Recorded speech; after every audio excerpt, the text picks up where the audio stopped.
পৃথিবীর একটি শ্রেষ্ঠ শক্তিশালী দোয়া।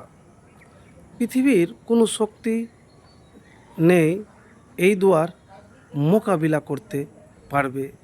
বিপদ কেটে যাবে, প্রতিদিন সুখবর আসবে ইনশাআল্লাহ। তো আমি যে দোয়ার কথা বলবো সে দোয়া আর সে কালেমা আপনারা হয়তো জানেন, কিন্তু এর উপরে বিশ্বাস বা ভরসা নাই।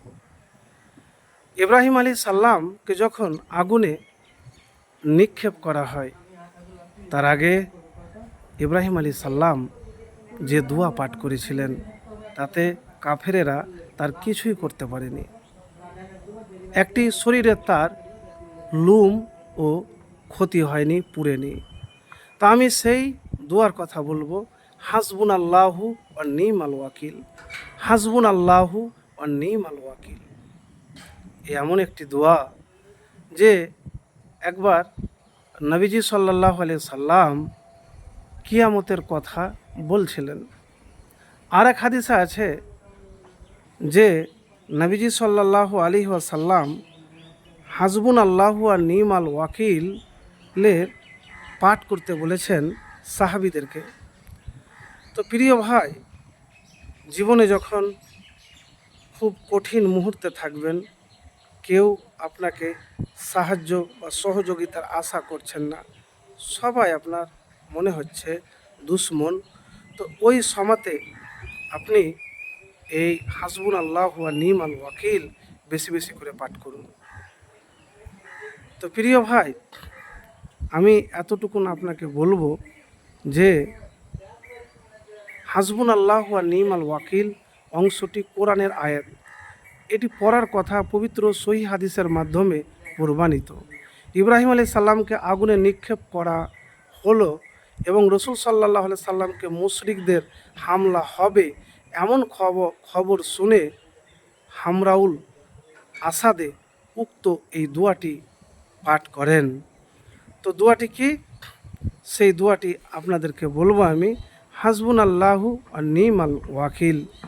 এছাড়া আল্লাহ রসুল সাল্লাল্লাহু আলাইহি সাল্লাম এই বিশেষ দোয়াটি পাঠ করার ব্যাপারে উৎসাহিত করেছেন তিরমিজি শরীফ 3243 নম্বর হাদিসে। তো প্রিয় ভাই, বিপদে আল্লাহর সাহায্য লাভের দোয়া। আবু সাঈদ খুদরি রাদিয়াল্লাহু তাআলা থেকে বর্ণিত, কিয়ামতের বর্ণনা শুনে সাহাবারা ভীত হলে রসুলুল্লাহ সাল্লাল্লাহু আলাইহি সাল্লাম এই দোয়া পড়তে বলেন, হাসবুন আল্লাহু ওয়া নিমাল ওয়াকিল আলাল্লাহি তাওয়াক্কালনা। তো প্রিয় ভাই, এই দোয়ার মোকাবিলা করার কেউ নাই যদি পূর্ণ ভরসা এবং বিশ্বাস থাকে। তবে একটি হাদিস আপনাদেরকে প্রথমে বলবো আমি, যে আপনি হয়তো বলছেন যে আমি এই দোয়া পাঠ করি, কিন্তু দেখা যাচ্ছে যে আপনি ফলাফল পাচ্ছেন না। কেন জানেন? তাহলে আরেকটি হাদিস একটু মন দিয়ে শুনবেন। নবী সাল্লাল্লাহু আলাইহি ওয়াসাল্লাম বলেছেন, তোমরা দোয়া কবুল হওয়ার বিশ্বাস নিয়ে দোয়া করো। আপনি যে হাসবুন আল্লাহু ওয়া নিমাল ওয়াকিল বেশি বেশি করে পাঠ করছেন, আপনি বিশ্বাস থাকা লাগবে।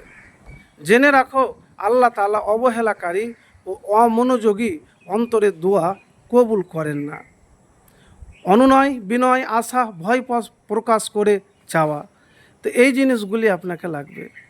আর এমন একটি কালেমার কথা বলবো, আর যদি উপর বিশ্বাস থাকে, পৃথিবীর সবাই যদি একদিকে হয় আর এই কালিমার যদি উপরে বিশ্বাস আপনার থাকে, কেউ ক্ষতি করতে পারবে না। এত শক্তিশালী কালিমা, লা ইলাহা ইল্লাল্লাহ। তো প্রিয় ভাই, একটি দোয়ার আর এই পবিত্র কালেমার আমল করে দেখুন, ইনশাআল্লাহ প্রতিদিন সুখবর আসবে, জীবন থেকে বিপদ কেটে যাবে।